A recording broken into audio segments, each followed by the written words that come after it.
Assalamualaikum warahmatullahi wabarakatuh. Astaghfirullah Rabbal baraya. Astaghfirullah minal khataya. Rabbi zidni ilman nafi'an wa wafiqni amalan salihan. Rabbi zidni ilman nafi'an wa wafiqni amalan salihan. Para jamaah kaum muslimin yang dimuliakan oleh Allah Subhanahu wa taala. Allah Subhanahu wa taala berfirman di dalam surat An-Nisa ayat 110. Bismillahirrahmanirrahim.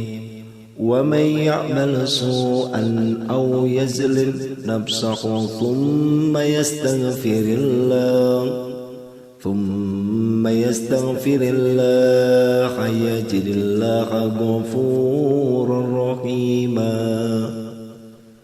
Dan barang siapa yang mengerjakan sebuah kejahatan dan menganiaya dirinya kemudian memohon ampun kepada Allah, niscaya ia mendapati Allah, karena Allah Maha Pengampun dan Maha Penyayang. Para jamaah kaum muslimin yang dimuliakan oleh Allah Subhanahu wa taala, dari ayat tersebut bisa kita ambil, ulama tafsir menjelaskan bahwa apabila seseorang melakukan kejahatan, bahkan dia melakukan kezaliman, menganiaya dirinya sendiri, menzalimi dirinya sendiri, sehingga dia terperosok di dalam dosa, kemudian dia memohon ampun kepada Allah Subhanahu wa taala, sesungguhnya Allah memberikan ampun. Yang dinamakan sebuah dosa ada dua bagian, yang dimana dosa kita secara hablum minallah, ada juga dosa secara hablum minan nas. Dosa kita terhadap hablum minallah yang tidak bisa diampuni kecuali kita bertobat adalah menyekutukan Allah. Selagi dosa-dosa yang kita berbuat karena faktor maksiat dan lain sebagainya, Allah Subhanahu wa taala memberikan ampunan ketika kita bertobat dan beristighfar memohon ampun kepadanya. Namun sebaliknya, ketika kita berbuat dosa, menyakiti secara hablum minan nas terhadap manusia, bahkan menzalimi, berbuat ghibah, sesungguhnya Allah tidak akan memberikan ampun kecuali kita minta maaf kepada orang-orang yang kita zalimi atau orang-orang yang kita ghibahkan. Kemudian dia bertobat dan dia memohon ampun kepada Allah, niscaya Allah akan ampuni dosa-dosanya, walaupun dosanya begitu besar bagaikan bumi dan gunung, karena sungguhnya Allah Maha memberi ampun dari segala bentuk dosa-dosa besar. Para jamaah kaum muslimin yang dimuliakan oleh Allah Subhanahu wa taala, istighfar itu adalah sebuah bahasa seorang hamba ketika mohon ampun kepada Allah. Ulama sorof menjelaskan bahwa kalimat istighfar ini berasal dari wazan sulasi mahazid. Ada penambahan 3 huruf. Asal katanya dari wazan istaf'ala yastaf'ilu istif'ala. Istaghfaru yastaghfiru istighfaran. Bentuk masdar, yaitu ampunan. Bahwasanya dengan memperbanyak istighfar kita berharap agar Allah mengampuni dosa-dosa kita. Bahkan diperintahkan kita beristighfar, bertaubat sebelum nyawa kita di kerongkongan. Sebagaimana Rasulullah SAW bersabda, Innallaha yaqbalu taubatal abdi ma lam yughargir. Sesungguhnya Allah menerima taubat seorang hamba selama ruhnya belum sampai di tenggorokan.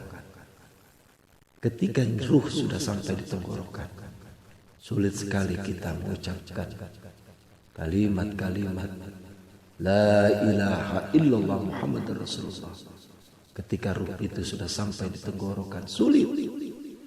Namun kita minta kepada Allah agar kita dimatikan dalam keadaan mudah, bahkan mati dalam keadaan husnul khatimah.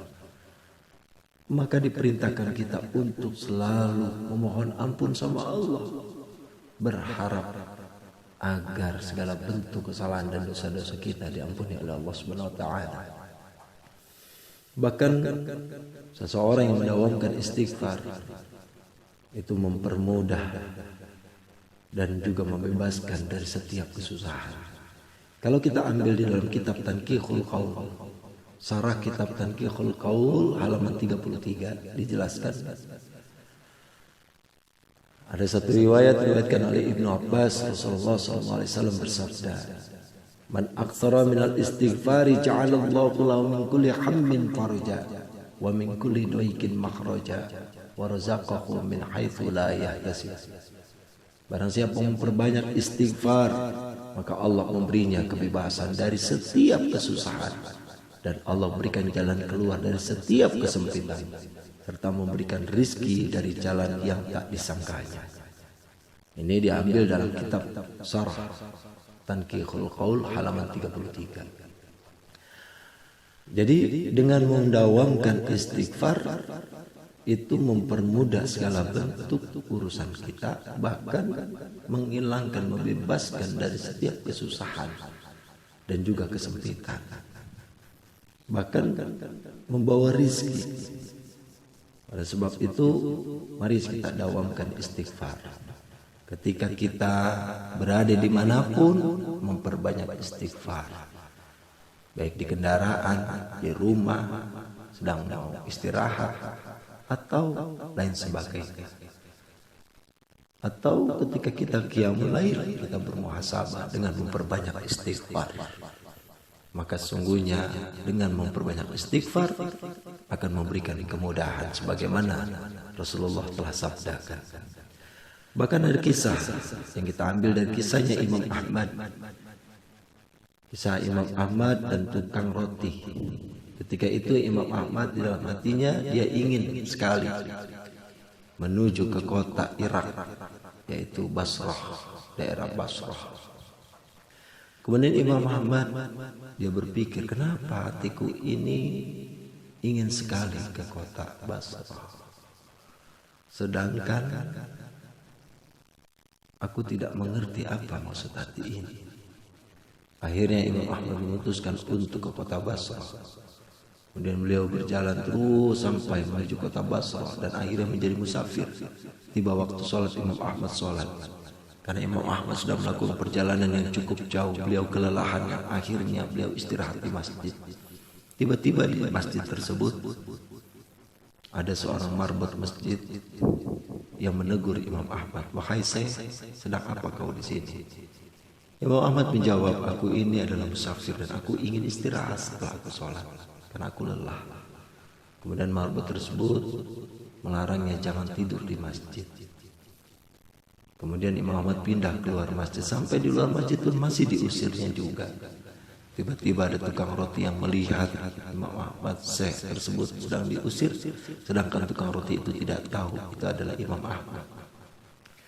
Kemudian menghampirilah tukang roti, kemudian tukang roti bertanya, "Wahai Tuhan, apakah Tuhan ingin istirahat?" Sedangkan tukang roti itu tidak mengenal bahwa itu adalah Imam Ahmad. "Kalau kau ingin istirahat, maka silakan, kau boleh istirahat ke rumahku." Dan akhirnya Imam Ahmad istirahat di rumah tukang roti. Singkat waktu, beliau memperhatikan setiap perilakunya tukang roti, selalu mendawamkan istighfar. Setiap dia mengambil air, dia beristighfar. Setiap dia mengambil piring, dia istighfar. Setiap dia mengambil sendok, dia istighfar. Bahkan ketika dia mengaduk roti dan adonan, dia beristighfar. Kemudian Imam Ahmad bertanya, "Wahai Tuhan, sudah berapa lama engkau mendawamkan istighfar?" Tukang roti itu menjawab, "Sesungguhnya aku telah mendawamkan istighfar selama 30 tahun. Lalu apa yang kau dapatkan dari dawamnya istighfar?" Kemudian tukang roti menjawab, "Seluruh hajatku, kemauanku diijabah oleh Allah dengan wasilah istighfar. Namun ada satu keinginanku yang belum dijawab dan dikabulkan oleh Allah. Imam Ahmad menjawab, apa itu? Adalah aku ingin bertemu kepada seorang yang begitu soleh, yaitu Imam Ahmad. Kemudian Imam Ahmad membaca takbir Allahu Akbar sambil meneteskan air mata. Sesungguhnya engkau telah dikabulkan doamu untuk bertemu kepada Imam Ahmad. Lalu tukang roti itu bertanya, memang engkau ini siapa? Akulah Imam Ahmad. Karena berkat wasilah istighfarmu sehingga Allah menuntunku untuk bertemu kepadamu. Masya Allah. Dari kisah ini bisa kita lihat bahwa ketika orang itu yakin dan selalu mohon ampun sama Allah, mendawamkan istighfar penuh keyakinan keikhlasan, segala bentuk hajatnya akan dimudahkan. Bahkan sekelas tukang roti pun bisa bertemu ulama besar, yaitu Imam Ahmad, berkat wasilah istighfar. Oleh sebab itu, mari perbanyak istighfar. Semoga segala bentuk harapan kita, dosa-dosa kita diampuni oleh Allah, serta hajat kita diijabah, dikabul, dimakbul oleh Allah Subhanahu wa taala. Wallahu a'lam bishawab. Allahumma waffiqil aqwam bitariq. Assalamualaikum warahmatullahi wabarakatuh. Assalamualaikum warahmatullahi wabarakatuh. Astaghfirullah.